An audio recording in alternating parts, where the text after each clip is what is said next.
मैं बालाघाट के प्रशासन से निवेदन करना चाहता हूं कि प्रदेश के मुखिया माननीय मोहन यादव जी से मुझे मिलने दिया जाए। नमस्कार साथियों, दिनांक 3/12/2024 को मध्य प्रदेश के मुखिया माननीय मोहन यादव जी बालाघाट आ रहे हैं।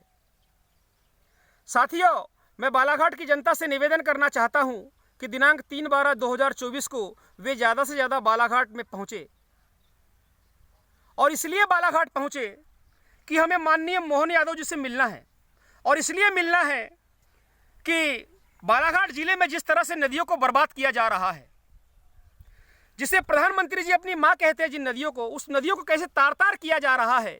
12 एकड़ का ठेका लेकर 50 एकड़ खोदा जा रहा है और नदी का पूरा प्राकृतिक स्ट्रक्चर खराब किया जा रहा है, उसका ढांचा खराब किया जा रहा है, पूरा स्वरूप बिगाड़ दिया जा रहा है। इस संबंध में हमें माननीय मोहन यादव जी से बात करनी है। और दूसरी बात, हमें मोहन यादव जी से यह करना है कि विधानसभा चुनाव के समय में माननीय मोहन यादव जी और बीजेपी ने एक वादा किया था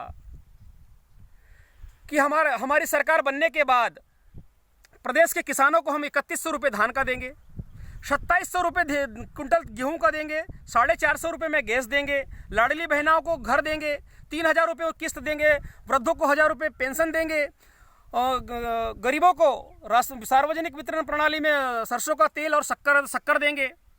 ये सब चीज़ों के ऊपर मोहन यादव जी से बात करनी है। और यह भी बात करनी है कि जिस कार्यक्रम में आप आ रहे हैं, गायत्री शक्तिपीठ के कार्यक्रम में, उस कार्यक्रम का उद्देश्य है नशे को दूर करना। मैं हरिद्वार शांति कुंज में रहा हूं और आचार्य श्री राम शर्मा जी का यह उद्देश्य था कि इस देश के युवाओं को, इस देश से नशे को दूर कर देना है और इस देश को नशा मुक्त देश बनाना है। जिस कार्यक्रम में आप आ रहे हैं वह कार्यक्रम नशा मुक्त करने का कार्यक्रम है, देश को सुधारने का कार्यक्रम है। मगर मोहन यादव जी से मैं ये पूछना चाहता हूं कि आपके पार्टी में ये शराब माफिया है, जिसने शराब के ठेके में 70 करोड़ रुपए खा गया, सरकार को चूना लगा लिया है, तब आप ऐसे आदमी को अपने पार्टी में रखकर किस तरह का पूरे प्रदेशवासियों को संदेश देना चाहते हैं, यह बात मैं आपसे पूछना चाहता हूं। और यह भी पूछना चाहता हूं कि माननीय प्रधानमंत्री जी नदियों को अपनी मां कहते हैं, उन नदियों का सीना जो छल्ली कर रहा है, कुओं का जलस्तर जो सुखा रहा है, किसानों की फसल को जो बर्बाद कर रहा है, वह आदमी आपकी पार्टी में है। उस आदमी को अपने पार्टी में रखकर आप किस तरह का संदेश देना चाहते हैं, यह बात भी आपसे मैं पूछना चाहता हूं। साथियों, आप सबको ज्ञात होगा कि बालाघाट जिले में पूरी नदियों को बर्बाद कर दिया गया है और रेत माफिया बीजेपी का ही आदमी है। एक तरफ पूरी नदियों को बर्बाद कर रहा है, उसकी मैं तमाम लिखित शिकायत कर रहा हूं, मगर फिर भी मोहन यादव जी, आपकी सरकार और आपके प्रशासनिक अधिकारी इस रेत माफिया और शराब माफिया पर इतने मेहरबान क्यों हैं, जिसने करोड़ों रुपए का राजस्व का चूना लगा दिया सरकार को, जिसमें सरकार ने खुद इसको ब्लैक लिस्टेड की है, इस पे इतने मेहरबान क्यों हैं, यह बात मैं आपसे पूछना चाहता हूं।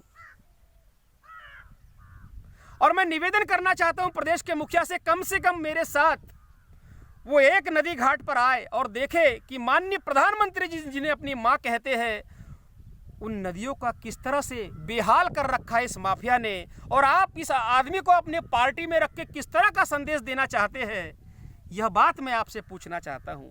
और बालाघाट जिले में रेत माफिया के द्वारा यह अफवाह फैलाई जा रही है, मुख्यमंत्री महोदय आपके नाम से आपको बदनाम किया जा रहा है कि शराब में और रेत में प्रदेश के मुखिया भी हमारे साथ सम्मिलित है, प्रदेश के बीजेपी के अध्यक्ष भी हमारे साथ सम्मिलित है। ऐसी अफवाह रेत माफिया के द्वारा फैलाई जा रही है ताकि अधिकारी लोग आप उस माफिया से डरे। मैं जानता हूं कि आप ऐसे नहीं हैं, मगर आपको भी ये बदनाम कर रहा है। ये बात सच है या गलत है, मैं आपसे पूछना चाहता हूं। इसलिए मुझे बालाघाट के प्रशासन से मैं निवेदन कर रहा हूं कि इसलिए मुझे मिलने दिया जाए प्रदेश के मुखिया से, ताकि मैं सारी बात प्रदेश के मुखिया के सामने रख सकूं और बालाघाट जिले में जिस तरह से प्रशासनिक व्यवस्था चल रही है उस व्यवस्था के बारे में मैं बात कर सकूं। जी हाँ साथियों, बालाघाट जिले में खनिज विभाग है और खनिज विभाग केवल और केवल रेत माफिया के लिए काम कर रहा है, वो जनता के लिए काम नहीं कर रहा है, अपने दायित्वों को निभाने के लिए काम नहीं कर रहा है। मैं मुख्यमंत्री महोदय से यह बात करना चाहता हूं कि इस खनिज विभाग को बंद कर देना चाहिए ताकि जनता के टैक्स के पैसे की बर्बादी ना हो, और इन भ्रष्ट अधिकारियों को यह कह देना चाहिए कि रेत माफिया की नौकरी वो जाके कर ले। ये इसी काम का रेत माइनिंग विभाग बचा है, क्योंकि बालाघाट में ग्रामीणों के ट्रैक्टर को पकड़कर अब माइनिंग नहीं ले जा रहा है, अब पुलिस नहीं ले जा रही है, रेत माफिया के लोग डायरेक्ट ट्रैक्टरों को पकड़ रहे हैं, जो अपने घर के लिए रेत ले जा रहे हैं उनको पकड़ रहे हैं और पकड़कर सीधे माइनिंग में खड़े कर रहे हैं। तब माइनिंग विभाग की जरूरत क्या है, बताइए जरा। बालाघाट जिले में 12 एकड़ का ठेका लिया जाता है और 50-50 एकड़ पूरी नदी को खोदा जाता है, बर्बाद किया जा रहा है। हमारा काम वैध कामों का विरोध नहीं करना नहीं है, हमारा काम अवैध काम का विरोध करना है। अवैध काम के ऊपर लगातार हमने कार्रवाई करवाई है और पकड़वाया है इसे। फिर भी मध्य प्रदेश की सरकार इस पर कितनी मेहरबान क्यों है?